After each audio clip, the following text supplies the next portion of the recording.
Kung meron kang pork giniling dyan sa bahay, ay subukan mo na rin yung ganitong luto. Dahil bukod sa masarap, mabilis lamang itong i-prepare at lutuin. Kaya naman kapag may bigla ang bisita sa bahay, perfect din itong dish na ito dahil bukod sa may ulam ka na, may pulutan ka pa. Sisimulan ko nang i-prepare yung mga ingredients na kakailanganin sa pagluluto. Gagamit tayo ng onion, garlic, ginger, siling haba at siling pula. Then pagkatapos kong mabalatan yung ating onion, ginger, and garlic, i-chop ko lamang ang mga ito. Sa sili naman, depende sa inyo kung gaano karami yung gusto nyong ilagay. Pero ako kasi medyo hindi ganun kadami yung nilagay ko para makakain din yung mga bata. At ayan, nahiwa ko na yung mga ingredients. Set aside ko muna ang mga ito. Sa pan, inilagay ko na yung ating pork giniling. Gumamit nga pala ako ng kalahating kilong pork giniling. Tapos yung binili ko yung medyo may taba-taba para mas malasa. Hahalu-haluin ko lamang ito. Hindi na nga pala ako naglagay pa ng mantika dun sa ating pork giniling. Hihintayin ko itong magmantika dahil lulutuin natin ito sa sarili nitong mantika. At ayan, kapag nakita kong nagmantika na yung ating pork giniling, ay ilalagay ko muna ito sa gilid. Yung mantikang galing dito ay yun ang gagamitin kong pang saute.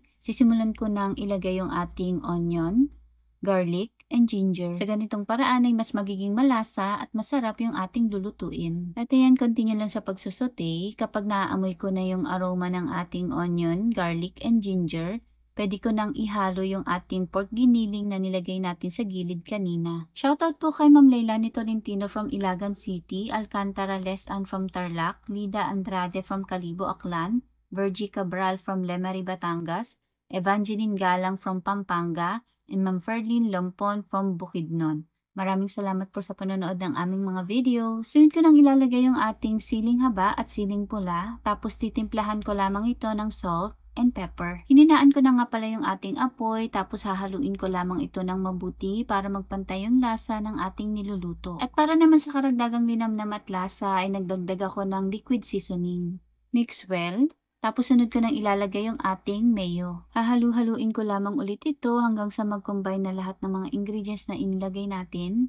At huli nating ilalagay yung ating egg. Pagkalagay ko ng egg ay pinatay ko na yung ating kalan. Tapos imimix na natin yung itlog doon sa ating nilutong pork giniling. At ayan, luto na. Ready to serve. Ay nako, perfect talaga tong dish na to sa may mga biglaang bisita. Bukod sa masarap, ay onti lang yung kailangan mong ingredients at napakabilis lamang nitong lutuin. At kung umabot kayo sa part na to at nagustuhan niyo po ang aming video, ay pakicomment naman po kung taga saan kayo para naman mapasalamatan po namin kayo sa aming mga susunod na video.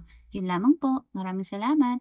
Enjoy! O alam niyo na, mag-stock na rin kayo ng pork giniling sa bahay, kaya kapag meron kayong biglaang bisita, ay alam niyo na kung anong lulutuin. Masarap itong pang-ulam at pwede rin pampulutan. Bahala na kayo kung ano dun yung gusto niyo.